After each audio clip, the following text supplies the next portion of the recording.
Ok, ingeniero, buenos días, buenas tardes o buenas noches. Le voy a presentar el segundo tema del libro, que es las tensiones combinadas en estado plano.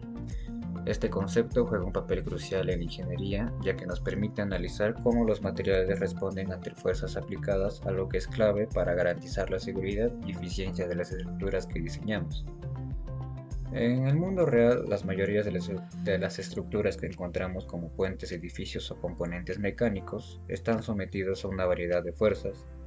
Estas fuerzas generan tensiones internas dentro de los materiales, aunque este estado de tensiones puede parecer complicado debido a la combinación de esfuerzos en diferentes direcciones. En muchas situaciones podemos simplificar el análisis utilizando el concepto de estado plano de esfuerzo. Este enfoque es particularmente útil en estructuras delgadas como placas y láminas, ya que nos permite concentrarnos en las tensiones dentro de un plano, obviando los que son insignificantes en la dirección perpendicular. El propósito de esta presentación es comprender cómo calcular y analizar las tensiones y deformaciones en cuerpos sometidos a un estado de plano de esfuerzo. Se repasará más que todo la parte teórica de cómo descomponer las tensiones en sus componentes, a identificar los planos principales de tensión y a utilizar herramientas gráficas como el círculo de Moore para visualizar el estado de tensiones. Todo esto con el fin de aplicarlo en el diseño de estructuras más seguras y eficientes, un aspecto clave en cualquier rama de la ingeniería. El estado plano de esfuerzo ocurre cuando las tensiones en una de las tres direcciones espaciales son insignificantes en comparación con las tensiones presentes en las otras dos. Es decir, podemos reducir el problema a un análisis bidimensional. Este fenómeno se presenta especialmente en cuerpos delgados como láminas o placas, en los que las tensiones en la dirección perpendicular al plano son muy pequeñas al enfocarnos en este estado plano.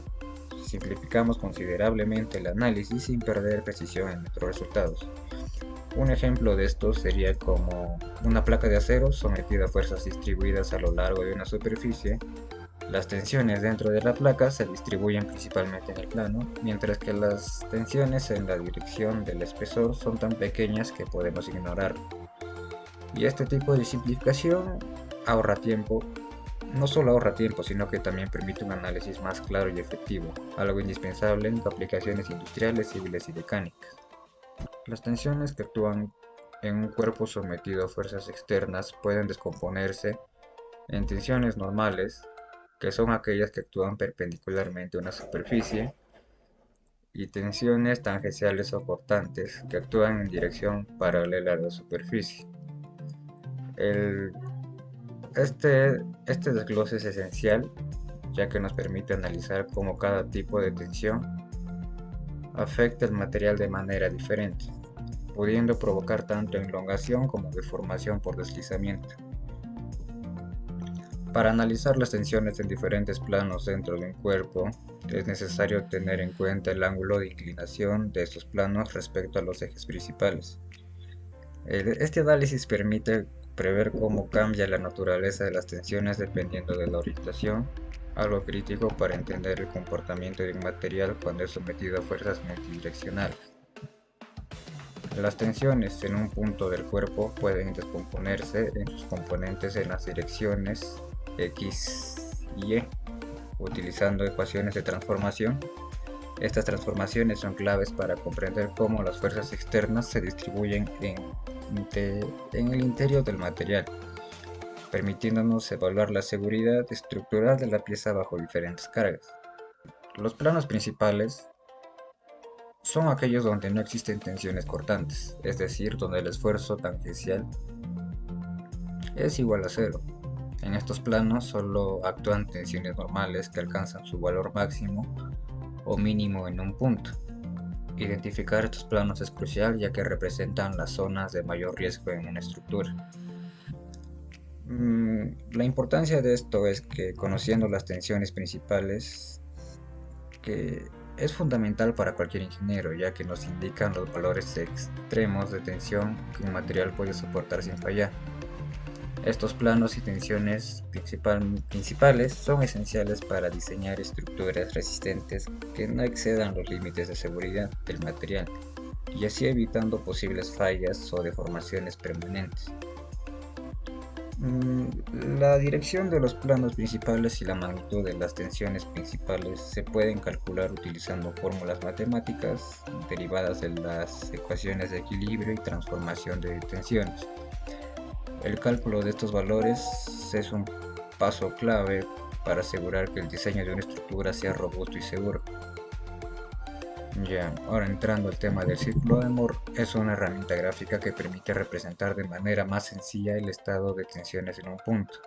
A través de esta representación podemos visualizar cómo varían las tensiones en función de la inclinación del plano en el que actúan, lo que nos proporciona una visión clara de las tensiones principales y de los esfuerzos cortantes máximos. Para construir el círculo de Moore se utilizan las tensiones normales y tangenciales obtenidas en un punto y se traza en un gráfico bidimensional. El eje horizontal representa las tensiones normales, mientras que el eje vertical corresponde a las tensiones tangenciales. Este círculo proporciona una herramienta rápida y eficiente para obtener información crucial sobre el comportamiento de un material bajo carga. El círculo de Moore es ampliamente utilizado en el análisis de estructuras, ya que permite calcular de manera sencilla las tensiones principales y los esfuerzos cortantes máximos, así como visualizar los planos principales. Esta herramienta es invaluable ya que para realizar análisis precisos sin esta herramienta es invaluable para realizar análisis precisos sin recurrir a cálculos más complicados. Y las deformaciones se calculan. Las deformaciones unitarias son una medida de cuánto se estira o comprime un material por unidad de longitud bajo la acción de tensión. Estas deformaciones se calculan a partir de las tensiones aplicadas y las propiedades elásticas del material, como el módulo de elasticidad y el coeficiente de Poisson. Entender las deformaciones unitarias nos permite prever cómo se deformará una estructura bajo diversas cargas. La deformación unitaria principal se refiere a la deformación en la dirección de máxima tensión. Este concepto es clave ya que indica el punto en el que un material está sometido a la mayor elongación o compresión. La deformación unitaria por corte mide cómo un material se distorsiona bajo la acción de esfuerzos cortantes. Este tipo de deformación es particularmente importante en situaciones donde los materiales están sometidos a fuerzas tangenciales, lo que puede llevar al deslizamiento interno entre capas. Aunque el análisis en estado plano es útil en muchas aplicaciones, en algunos casos es necesario extender el análisis a 3 dimensiones, especialmente en estructuras volumétricas más complejas como columnas, vigas o componentes mecánicos que experimentan tensiones en las 3 direcciones. En un análisis tridimensional, las tensiones se descomponen en sus componentes X, Y y Z. Creo que es obvio. Esta descomposición permite un análisis más detallado del comportamiento del material bajo fuerzas multidimensionales. Para encontrar los esfuerzos principales en un análisis tridimensional, se emplean ecuaciones derivadas del análisis tensorial de tensiones, y al resolver estas ecuaciones obtenemos las direcciones y magnitudes de las tensiones principales.